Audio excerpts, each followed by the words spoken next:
Og líka bara þann dag í dag ég náttúrulega að vinna með unglinga upp í styrktarfélagi krabbameinssjúkra barna. Og mér finnst það skipta mig miklu máli að við getum öll þar tala opið ef þau vilja, tala sitt mein, að þá að það vera bara svona opin umræða þar sem þau geta bara tjáð sig sín veikindi eða einhver svoleiðis.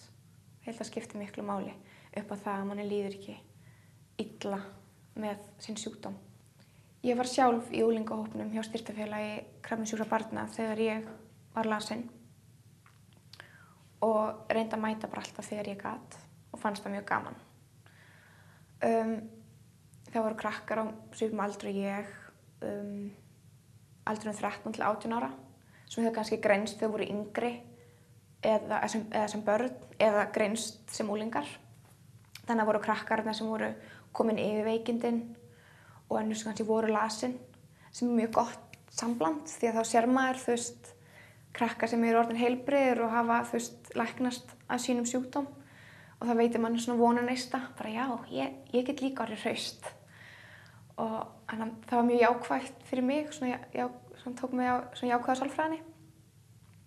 Síðan þegar ég var svona 18-19 ára, þá stelpurnar sem voru með unglingahópinn þá hættu störfum með hópinn og formaður félagsins spurði hvort að ég vildi taka að mér unglingastarfið.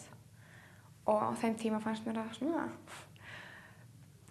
svolítið stórt, Ég var bara eitthvað ég var örugglega 19 ára.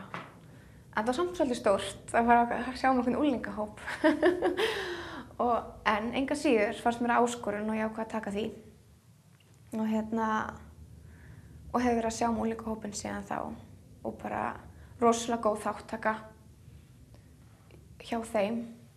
Og við förum í bíó, í gær vorum við með stelpunámskeið þar sem stelpukvöld, þar sem var skartgripagerð og við bökum og svo fyrir við í leikhús og við fáum óvænta gesti í heimsókn og eldum saman og gerum bara eitthvað svona sem okkur finnst gaman að gera og njóta bara samveru hvors annars. Ekkert endilega, tengt sjúkdómnum, bara eitthvað hafa gaman og njóta samveruna saman. Við deilum allir þeirri lífsreynslu að hafa greinst með krabbamein. Þannig að það bara svona undirliggjandi skilningur sem mjög þægilegt. Maður bara svona samþyktur eins og maður Og þeim finnst það held ég líka rosalega gott að koma þarna og geta bara verið þau. Og þannig að þetta bara svona, jafningja fræðsla í rauninni og samverustund.